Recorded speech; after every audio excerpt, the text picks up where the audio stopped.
ఆంధ్ర తెలంగాణలో తక్కువ ఫీజులతో high quality results ఇస్తున్న ఏకైక సంస్థ తిరుమల్ ఐఏఎస్ ఇన్స్టిట్యూట్.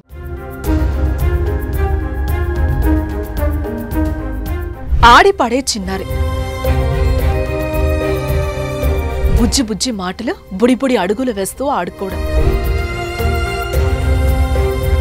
స్కూల్కి పోవడమే తప్ప అభంశుభం తెలియదు.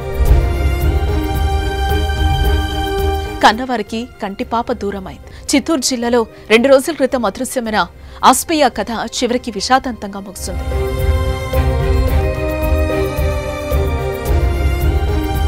పుంగనూరు పట్టణంలోని ఉబేదుల్లా కాంపౌండ్కు చెందిన 7 ఏళ్ల అస్పియా అంజుమ్ 2 రోజుల క్రితం అదృశ్యమైంది. పాప ఇంటి వద్ద ఆడుకుంటూ ఉండగా ఒక్కసారిగా కనిపించకుండా పోయింది.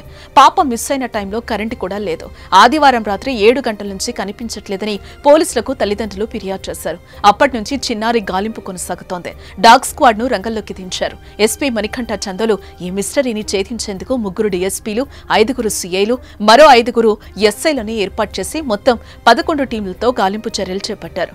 ఈ కేసు ఫాలో అప్ కోసం డీఐజీ సైతం వచ్చారు. కానీ ఫలితం లేకుండా పోయింది. పోలీసులు ఎన్ని ప్రయత్నాలు చేసినా కిడ్నాప్ చేసిన వారు దొరకలేదు. పాప ఆచూకీ లభించలేదు. బుధవారం పొంగనూరు సమ్మర్ స్టోరేజ్ లో శవమై తేలింది.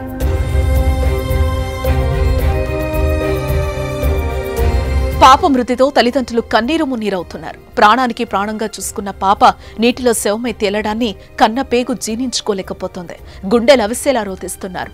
స్థానికంగా తీవ్ర విషాద ఛాయలు అలుముకున్నాయి. విగత జీవిగా మారిందని తెలియడంతో పట్టణమంతా శోకసంద్రంలో మునిగిపోయింది. అయితే చిన్నారి మృతి వెనుక ఏం జరిగింది అన్నది మాత్రం తేలాల్సి ఉంది.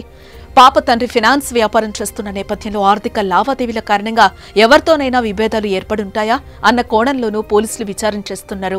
ఆస్పియా కనిపించకుండా పోయిన ప్రాంతంలో సీసీ కెమెరాలు పెద్దగా లేకపోవడం ఒక ఎత్తు అయితే ఉన్నవి రిపేర్లో ఉండటంతో కేసు ఉత్కంఠ రేపుతోంది.